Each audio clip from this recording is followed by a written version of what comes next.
আমাদের পাত্র আমেরিকাতে গভর্নমেন্ট সায়েন্টিস্ট হিসেবে কর্মরত আছেন। আমাদের পাত্র সপরিবারে আমেরিকাতে বসবাস করছেন। আসসালামু আলাইকুম। আমেরিকা প্রবাসী গভর্নমেন্ট সায়েন্টিস্ট এবং অবিবাহিত পাত্রের জন্য বিয়ের প্রস্তাব নিয়ে চলে এসেছি আমি শিমু। আমাদের আজকের পাত্র ইসরাক আহমেদ, তার আইডি নাম্বার 99097, তার বয়স 34 বছর, উচ্চতা 6 ফুট, গায়ের রং ফর্সা, রক্তের গ্রুপ A পজিটিভ। আমাদের পাত্র মুসলিম পরিবারের সন্তান এবং ইসলামিক অনুশাসনগুলো তিনি মেনে চলেন।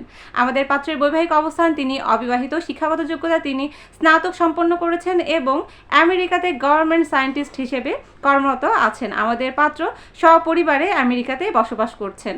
আমাদের পাত্র আমেরিকাতেই বড় হয়েছে। চলুন আমরা জেনে নেই আমাদের এই আমেরিকা প্রবাসী এবং গভর্নমেন্ট সায়েন্টিস্ট পাত্র তার নিজের জন্য কেমন জীবনসঙ্গিনী চাইছেন। পাত্রীকে অবশ্যই আমেরিকা প্রবাসী পাত্রী হতে হবে। অর্থাৎ আপনারা যারা কেবলমাত্র আমেরিকাতেই আছেন এবং অবিবাহিত পাত্রী আছেন তারাই আমাদের পাত্রের জন্য প্রস্তাব করতে পারেন।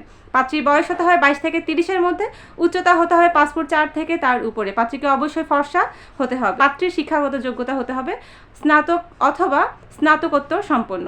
আমাদের পাত্রী হতে হবে সায়েন্স ব্যাকগ্রাউন্ডের। তাই আর দেরি না করে আপনারা যারা আমেরিকাতেই আছেন এবং আমেরিকাতেই ভালো পাত্র খুঁজছেন বিয়ের জন্য, তাদের জন্য আমাদের আজকের পাত্র। আপনারা দ্রুত আমাদের ওয়েবসাইট থেকে একটি রেজিস্ট্রেশন সম্পন্ন করুন, তারপর সার্চ অপশনে পাত্রের আইডিটি সার্চ দিয়ে কন্ট্যাক্ট ডিটেলস থেকে পাত্রের মোবাইল নাম্বারটি সংগ্রহ করে কথা বলুন পাত্রের সাথে, অথবা আমাদের হটলাইন নাম্বারটিতে কল করতে পারেন সকাল 7টা থেকে রাত 9:30 পর্যন্ত, অথবা আপনারা আমাদের অফিসে এসে পাত্র সম্পর্কে জানতে পারেন। আমাদের অফিসের ঠিকানাটি আমাদের পেজে দিয়ে দেওয়া আছে। আপনাদের জন্য অগ্রিম শুভকামনা জানাচ্ছি এবং আমাদের এই আমেরিকা প্রবাসী পাত্রের জন্য শুভকামনা জানিয়ে আজকের পর্ব এখানে শেষ করছি। ধন্যবাদ সকলকে। আসসালামু আলাইকুম।